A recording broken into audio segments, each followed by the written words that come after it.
સુરતમાં સરકારી ગરીબોના હકના અનાજના કાળા બજાર અને ગોટાળાના ગંભીર આક્ષેપો સામે આવ્યા છે, જેમાં સુરતના યુવાન પરેશ મહાલે લિંબાયત પુરવઠા ઝોનની કચેરીના કેટલાક અધિકારીઓ અને કથિત સરકારી અનાજ માફિયાઓ સામે ગરીબોના હકના અનાજની ચોરીનો ગંભીર આક્ષેપ કર્યો હતો.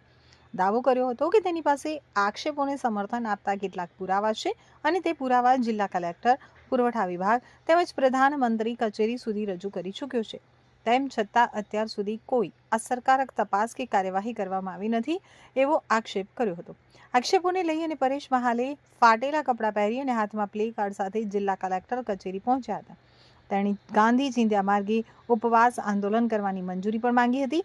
યુવકે માંગ કરી છે કે સમગ્ર મામલે નિષ્પક્ષ તપાસ કરવામાં આવે અને જો કોઈ અધિકારી અથવા અન્ય વ્યક્તિ દોષિત સાબિત થાય તો તેમની સામે કડક કાર્યવાહી કરવામાં આવે.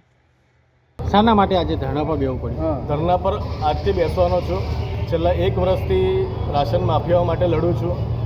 નાયબ મામલતદારથી પ્રધાનમંત્રી સુધી બધી જગ્યાએ ફરિયાદ કરી છે. 3000 કરોડનું દર મહિને રાશન ગુજરાત સરકાર ગરીબોને આપે છે. 3000 કરોડની પાછળ 900 કરોડ રૂપિયાનો ટ્રાન્સપોર્ટેશનનો ખર્ચો સરકાર કરે છે, પણ ગરીબોને પૂરતું અનાજ નથી મળતું.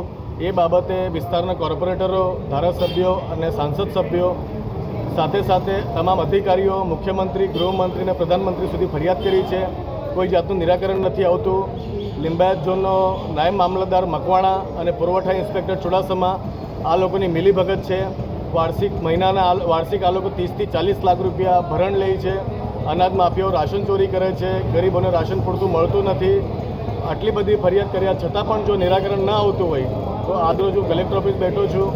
સરકારશ્રીને હું માંગણી કરું છું, સુરત કલેક્ટરને હું માંગણી કરું છું કે મારી માંગણીઓ સ્વીકારવામાં આવે અને અનશન માટે મને જગ્યા ફાળવવામાં આવે.